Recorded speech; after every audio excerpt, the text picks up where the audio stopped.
ইয়া ইবলিস মা মানাআকা আন তাসজুদা লিমা খালাকতু বিয়াদাই। ইবলিস, তুই কেন এই মানুষটিকে সেজদা করলি না যাকে আমি আমার 2 হাতে সৃষ্টি করেছি? আপনি যদি জানতেন যেটা কত বড় মর্যাদা, যত কিছু আল্লাহ সৃষ্টি করেছেন কোনো কিছুর ক্ষেত্রে আল্লাহ হাত ব্যবহার করেছেন এমনটা আল্লাহ বলেননি। তবে হাদিসের মধ্যে 3টা কি 4টা জিনিসের ক্ষেত্রে পাওয়া যায় যে আল্লাহ মানুষকে সৃষ্টি করেছেন তার হাতে, মানে চেহারাটা। জান্নাতুল আদনের গাছগুলো আল্লাহ নিজের হাতে লাগিয়েছেন, এই 2টা আমার স্মরণে আছে। আরেকটা আছে যেটা আল্লাহর হাতের কথা এসছে। তাহলে কোরআনে আল্লাহ সুবহানাহু ওয়া তাআলা বাকি সমস্ত সৃষ্টির ক্ষেত্রে বলেছেন, আল্লাহ শুধু আকাশকে জমিনকে বলেছে কুন ফায়াকুন, হও হয়ে যায়। ফেরেশতাদেরকে আল্লাহ হয়তো এইভাবে বানিয়েছেন, জিনদেরকেও এইভাবে বানিয়েছেন, কিন্তু আল্লাহ বলতেছেন মানুষ এমন একটা সৃষ্টি, আল্লাহ তাকে কোন বলে বানান নাই, আল্লাহ নিজের হাত ব্যবহার করে চোখ নাক সব সেট আপ করেছেন। কিন্তু মানুষ বোঝে না তার এই চেহারাটার মূল্য কত, তার মাথাটার মূল্য কত, এটা মানুষ বোঝে না। আল্লাহ সুবহানাহু ওয়া তাআলা বলতেছেন লিমা মানাকা আন তাসজুদা লিমা খালাকতু বিয়াদাইয়া। কিসে তোমাকে বাধা দিয়েছে যে এত বড় একটা সম্মানিত ব্যক্তিকে সেজদা করতে? কিসে বাধা দিয়েছে? যাকে আমি আল্লাহ নিজের 2 হাতে সৃষ্টি করেছি। এটা হলো মানুষের সব থেকে বড় মর্যাদা। সেই মানুষ হলাম আমরা সেই মানুষের নাসল থেকে আসছি, কিন্তু আমরা আমাদের মর্যাদা বুঝি না। কোরআনে আল্লাহ সুবহানাহু ওয়া তাআলা মানুষ সম্পর্কে বলেছেন সূরা বনী ইসরাইল 17 নম্বর সূরা 70, 71, 72 আয়াতগুলোতে দেখেন আল্লাহ বলছেন ওয়ালাকাদ কাররামনা বনী আদামা ওয়া হামালনাহুম ফিল বাররি ওয়াল বাহর ওয়া রাযাকনাহুম মিনাত তাইয়্যিবাত ইলা আখিরিল আয়াত। এই আয়াতে আল্লাহ সুবহানাহু ওয়া তাআলা বলেছেন ওয়ালাকাদ কাররামনা বনী আদম, আমি আদম সন্তানকে সম্মানিত করেছি। ইমাম বুখারী বলেন আই ফাদ্দালনা, এর মানে হচ্ছে মানুষকে আমি সব থেকে বেশি মর্যাদা দিয়েছি। তাকে কি করা হয়েছে? ওয়াহামালনাহুম ফিল বাররি ওয়াল বাহর, মানুষকে জমির উপরে রাজত্ব দিয়ে দেওয়া হয়েছে, সমুদ্রের উপর রাজত্ব দিয়ে দেওয়া হয়েছে। পুরো পৃথিবী রাজত্ব করতেছে মানুষ, হোক সে কাফের বেদিন ভিন্ন জিনিস। কিন্তু আমি প্রথম মানুষের মর্যাদা আপনার কাছে তুলে ধরতে চাচ্ছিলাম। আমেরিকার প্রেসিডেন্টও মানুষ, ইরানের প্রেসিডেন্টও মানুষ, এগুলো সবচেয়ে বিগ হাউস জায়গা। তারপর মানুষ, কোন রাষ্ট্রের নায়ক জিনও না ফেরেশতাও না, তারা মানুষ। এটা হচ্ছে মানুষের মর্যাদা। বিমানে চড়ে মানুষ, পায় আপনার রকেটে চড়ে সেটাও মানুষ, সব থেকে লাক্সারি জীবনযাপন করে মানুষ। তাদের বাথরুম আলাদা, বেডরুম আলাদা, ড্রাইনিং আলাদা, সব কিছু আলাদা আলাদা। তার সুখের জন্য আল্লাহ সুবহানাহু ওয়া তাআলা, আমি একটা সময় ফিল করতাম পাখিকে দেখে, যখন আমাদের কাছে টাকা পয়সা নাই, আমরা তো চাইলেই ধরেন ফ্রুত করে মদিনাতে যেতে পারবো না, মক্কাতে যেতে পারবো না, পারবেন? অনেক সময় আক্ষেপ হয় যদি আমি পাখি হইতাম, কিসের ভিসা টিসা, উড়ে চলে যেতাম, এটা মনে হইতো এরকম। কিন্তু কোরআনের একটা আয়াত আছে, এই মুহূর্তে আমার নাম্বারটা মনে নাই, কিন্তু কোরআনে আল্লাহ সুবহানাহু ওয়া তাআলা একটা আয়াত বলেছেন যে মানুষকে এতটা সম্মানিত করে দেওয়া হয়েছে, মানুষের জন্য আল্লাহ এমন কিছু সৃষ্টি করেছেন যে মানুষ সেখানে শুধু আরাম করে বসে থাকে আর ওই বাহন মানুষকে বয়ে নিয়ে যায়। আমাদের কাছে যাদের টাকা নাই তারা হয়তো ভাবতে পারেন এটা কোনো মর্যাদা হইলো, কিন্তু আপনি ফিল করেন তো ওই যে রাজার হালে যে চড়ে বেড়ায়, এটা মানুষ নয় তো কি? আপনার আমার ভাই, যদিও আমি আর আপনি হেলিকপ্টারে চড়ি না, কিন্তু চড়ে কে? আমার আপনার ভাই, সে একটা মানুষ। তার মানে পাখি যে উড়ে বেড়ায়, পাখি কিন্তু তার মেহনত করে উড়ে বেড়ায়। কিন্তু যারা পয়সাওয়ালা সামর্থ্যবান, সে তার সিটের মধ্যে হেলান দিয়ে বসে থাকে, সেবিকারা খাদ্য দিয়ে যায়, কেউ এসে চিকিৎসা করে, কেউ এসে দেখে যায়। আর মানুষকে আল্লাহ এত শান শৌকত দিয়ে সৃষ্টি করেছেন যে একটা বাহন তাকে উড়িয়ে নিয়ে যাচ্ছে, তার কোনো কষ্ট হচ্ছে না। এটা হচ্ছে মানুষ। আল্লাহ বলেছেন কি? হামালনাহুম ফিল বাররি ওয়াল বাহর ওয়া রাযাকনাহুম মিনাত তাইয়্যিবাত, আর আমি তাকে উত্তম থেকে উত্তম রিজিকের ব্যবস্থা করেছি। মানুষ গরু ছাগলের মতো নয়, কুকুরের মতো নয় যে পায়খানার মধ্যে মুখ দেয়, বরং মানুষকে আল্লাহ বলেছেন ওয়া রাযাকনাহুম মিনাত তাইয়্যিবাত, শুধু হালাল নয়, আল্লাহ বলেছেন হালাল এবং উত্তম খাদ্যের ব্যবস্থা করেছি মানুষের জন্য। কিন্তু মানুষ বোঝে না তার মর্যাদা কি। মানুষ নোংরা জিনিসের মধ্যে মুখ লাগায়, এমন জিনিস খায় যে আর সামনে দাঁড়ানো পর্যন্ত যায় না। আপনারা সব বোবার মতো হয়ে আছেন যে মানুষকে আল্লাহ এতটা মর্যাদাবান করে সৃষ্টি করেছেন, আল্লাহ বলেছেন তাইয়্যিবাত খাবে মানুষ, এটা মানুষের ফিতরত। মানুষ গন্ধযুক্ত খাবার পছন্দ করে না, কিন্তু মানুষের ফিতরত নষ্ট হয়ে যাওয়ার কারণে, পশুর মতন হয়ে যাওয়ার কারণে সেই মানুষ এমন কিছু পান করে, এমন কিছু চাবায় যে দূর থেকে 10 হাত দূর থেকে তার সাথে কথাই বলা যায় না। বিড়ি, সিগারেট, জর্দা, এগুলো কি? গুল। যারা খায় তাদের সামনে আপনি সুস্থ মানুষ, আপনি কথা বলবেন, তো আপনার এই হিম্মতই নাই যে তার সাথে 5 মিনিট আপনি কথা বলতে পারেন। গতকালকের ঘটনা, এক স্টেজে মাহফিলের মধ্যে কথা বলতেছি, পেছন থেকে সিগারেটের গন্ধ আসছে নাকে, পেছন থেকে। এটা কাদের নাকে আসবে? যাদের ফিতরত এখনো সুস্থ, কিন্তু যেই ব্যক্তি ময়লা খেয়ে খেয়ে অভ্যস্ত হয়ে গেছে। আমরা লক্ষ্য করে দেখবেন, যারা ওই সিটি কর্পোরেশনের ময়লার ড্রামের সাথে কাজ করে, গাড়ির মধ্যে ঝুলে থাকে, ওই গাড়িটা আপনার সামনে দিয়ে গেলে আপনি নাক ধরবেন না কি ধরবেন, দোপ বন্ধ করে বসে থাকেন, তাই না? কিন্তু আপনার আমার মতো একটা মানুষ সেই গাড়ির মধ্যে ঝুলে আছে, সেই কাজ করতেছে না? কিছু ময়লার স্তূপ দেখেছি আমি, কোন ধর্মের লোক জানি না, শূকর পালে, ওই ময়লার মধ্যে ওই শূকর নিয়ে মানে আপনার ঘুরে ফিরে করে, অথচ আপনার আমার নিঃশ্বাস নিতে কষ্ট হয় না? তাহলে যেই মানুষের যেটা অভ্যাস হয়ে যায়, ও বোঝেন এটার পাক কি না পাক। আজকে যারা সিগারেট খোর, বিড়ি খোর, জর্দা খোর আছে, তারা হয়ে গেছে ওই ফিতরতের, যে আল্লাহ তাকে এর জন্য সৃষ্টি করে নাই, কিন্তু সে ময়লার সাথে থাকতে থাকতে নিজেকে সে অপবিত্র করে রেখেছে। কিয়ামতের মাঠে যখন আল্লাহর সামনে দাঁড়াবেন, কিভাবে দাঁড়াবেন? যখন একটা ভদ্র মানুষের সামনে আপনি দাঁড়াতে পারেন, আপনাকে ঘৃণা করে, অপছন্দ করা হচ্ছে, আপনি যিনি সব থেকে উত্তম, পবিত্র, সে সত্তার সামনে কিভাবে দাঁড়ানোর আপনি ইচ্ছা করতে পারেন? বলেন কিভাবে, এটা কিভাবে সম্ভব? কিয়ামতের মাঠে জানেন এমন কিছু ঘটবে, কোরআন আল্লাহ সুবহানাহু ওয়া তাআলা বলেছেন, কিছু মানুষকে আল্লাহর সামনে আসতে দেওয়া হবে না, কিছু মানুষকে আসতেই দেওয়া হবে না, তাদেরকে হিজাব, পর্দার বাইরে রাখা হবে। আল্লাহকে তারা দেখতেই পাবে না, আল্লাহ তাদের সাথে কথা বলবে দূরের কথা, তারা আল্লাহকে দেখতেই পাবে না।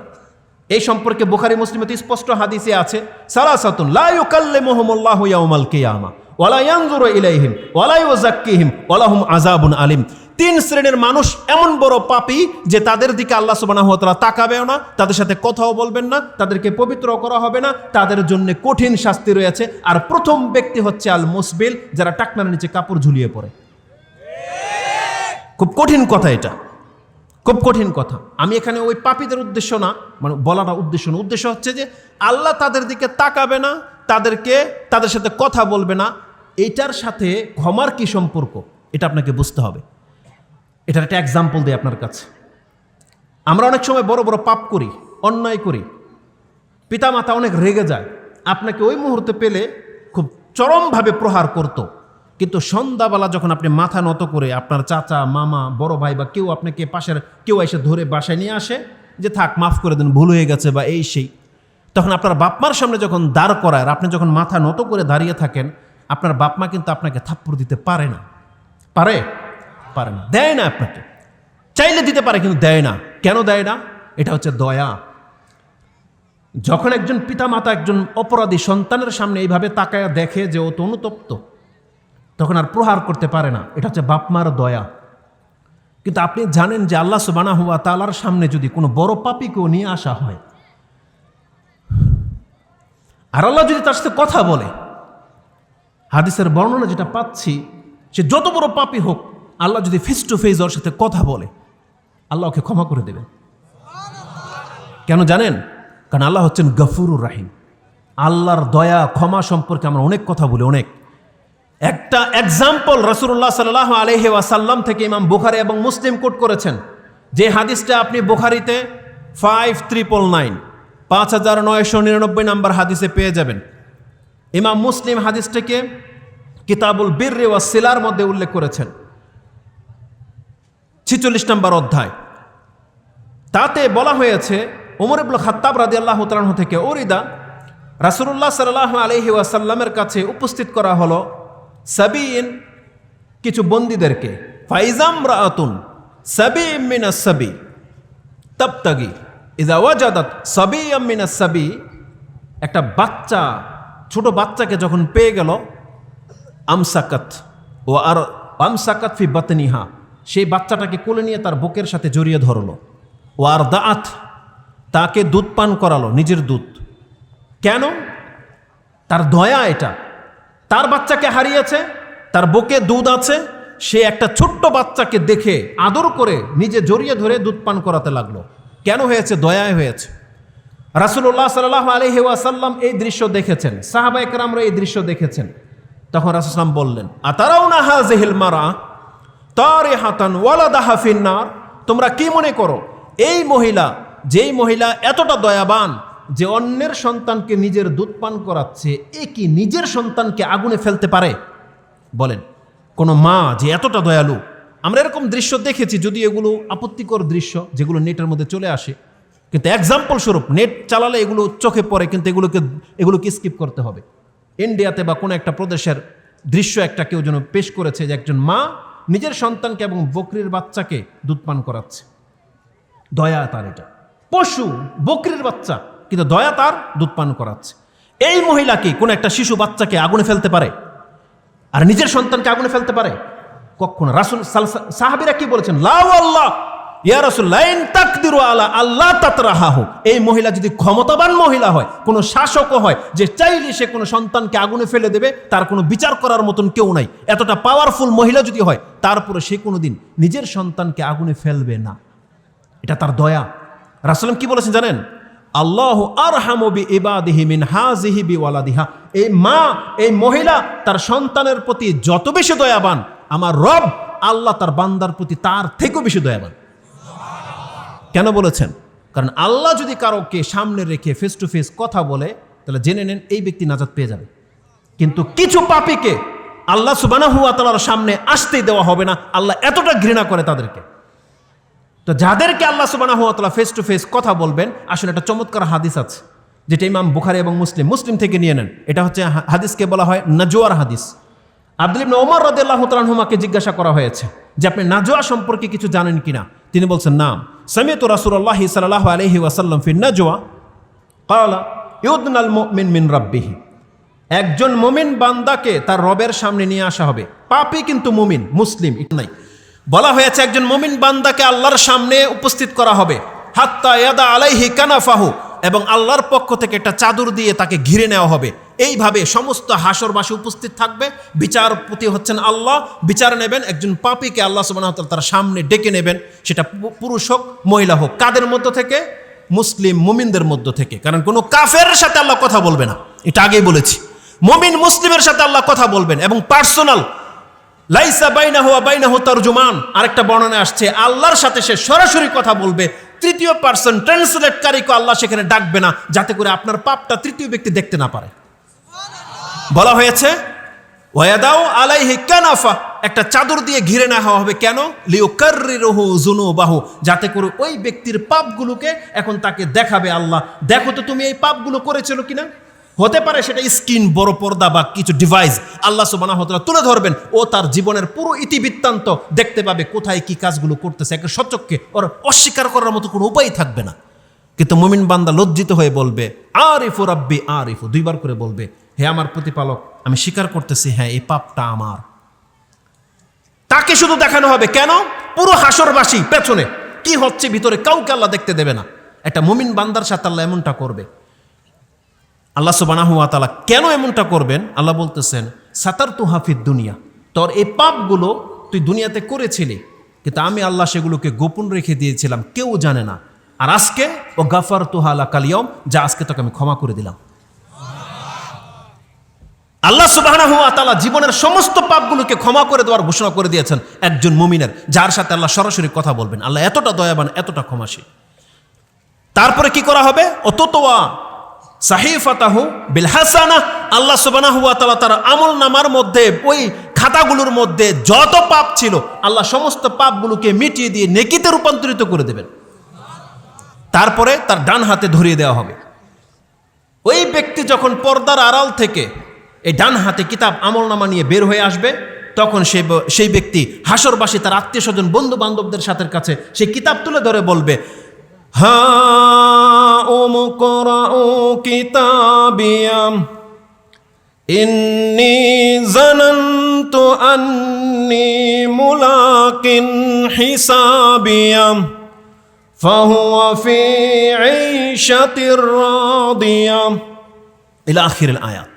আল্লাহ সুবহানাহু ওয়া তাআলা বলছেন ফাম্মা মান উতিয়া কিতাবাহু বিয়ামিনিহি, যেই ব্যক্তিকে তার ডান হাতে আমলনামা ধরিয়ে দেওয়া হবে, সে হাসরবাসীর কাছে এসে বলবে, হা ও মুকরা ও কিতাবিয়া, আসো আমার কিতাবটাকে পড়ে দেখো। আল্লাহ সুবহানাহু ওয়া তাআলা এখানে একটাও পাপ রাখেনে, সব নেকি আর নেকি। কেন করা হয়েছে? আল্লাহ বলেছেন যে এই ব্যক্তির বিশ্বাস তার ছিল যে কিয়ামতের মাঠে একদিন আল্লাহর কাছে আমাকে দাঁড়াতে হবে। এই বিশ্বাস তাকে আজকে এতটা বড় মর্যাদায় পৌঁছে দিয়েছে যে আল্লাহ তার পাপগুলোকে ক্ষমা করে দিয়ে সবকিছু নেকিতে রূপান্তরিত করে দেবেন। এটা হচ্ছে যার সাথে আল্লাহ ফেস টু ফেস কথা বলবে তার মর্যাদা। তাহলে যেই ব্যক্তিরা নেশা খায়, দুর্গন্ধ ছড়ায়, রাসূল কি বলছেন, ইন্নাল্লাহা তাইয়্যিব লা ইয়াকবালু ইল্লা তাইয়্যিব, আল্লাহ হচ্ছেন পবিত্র, আল্লাহ পবিত্র ছাড়া কোনো কিছুকে গ্রহণ করে না। তাহলে যাদের মুখ থেকে গন্ধ আসবে, আপনি এটা সাহস কি করে করতে পারেন যে ওই পর্দার নিচে আল্লাহ আপনাকে ডাকবে? এটা কি করে হতে পারে বলে? কি করে হতে পারে এটা? প্রত্যেকটা মুসলিমকে উচিত এগুলো চিন্তা ভাবনা করে চলা, চিন্তা ভাবনা করে চলা। তাকে অবশ্যই এই সমস্ত নোংরা গন্ধ জিনিস থেকে নিজেকে বাঁচাতে হবে, কারণ আল্লাহ তাকে মর্যাদাবান করেছেন। আল্লাহ বলছেন, ওয়ারাযাকনাহু মিনাত তাইয়্যিবাত, আমি তার জন্য উত্তম খাদ্যের ব্যবস্থা করেছি, উত্তম খাদ্যের। আল্লাহ সুবহানাহু ওয়া তাআলা মানুষকে সব থেকে ভালো কিছু, মানুষ ফল খায়, বিচি আটিটাকে ফেলে দেয় পশুর জন্য, কিন্তু সেই মানুষ যদি সেই পশুকে সেজদা করে, সেই মানুষ যদি ওই পশুর মতো পচা নোংরা জিনিস খায়, তাহলে মানুষ তার মর্যাদা তো বুঝে না। আপনি জানেন মানুষের মর্যাদা সম্পর্কে আব্দুল ইবনে আব্বাস কি বলেছেন? বলেছেন মানুষের মর্যাদা হলো মানুষ তার 2 আঙ্গুলে একটা খাদ্য মুখে উঠিয়ে খেতে সক্ষম। 2 আঙ্গুলে কি এতে মর্যাদা আছে? আপনি 2 আঙ্গুলে এটা ধরতে সক্ষম, যেভাবে খুশি আপনি এটা হিলাতে পারেন। আপনি 5 আঙ্গুলে 4-5টা জিনিস ধরতে পারেন, 4টা-5টা ব্যাগ উঠাতে পারেন, এতটা আপনাকে সম্মান দেওয়া হয়েছে। কিন্তু এর চাইতে বড় সম্মান কি জানেন? এটা আমার দৃষ্টিভঙ্গি যেদিকে যাচ্ছে, আল্লাহ সুবহানাহু ওয়া তাআলা সূরা 3-এ তো বলেছেন যে আমি মানুষকে উত্তম অবয়বে সৃষ্টি করেছি। আপনার এই গঠনটা, এই যে মাথা উপরে, তারপরে মুখ, তারপরে পেট, প্রস্রাব পায়খানার জায়গা নিচে, আল্লাহ যে হুলিয়াটা আপনাকে দিয়েছে, এটা কত বড় ব্যাপার। আল্লাহ সুবহানাহু ওয়া তাআলা পশুকে এইভাবে সৃষ্টি করেনি। পশুর পাছা আর মুখ এক লেভেলে, যখন খায় মাথা ঝুঁকিয়ে দিয়ে খায়, কিন্তু মানুষের মাথাটা আল্লাহর কাছে এতটা সম্মানিত, এতটা মর্যাদাবান।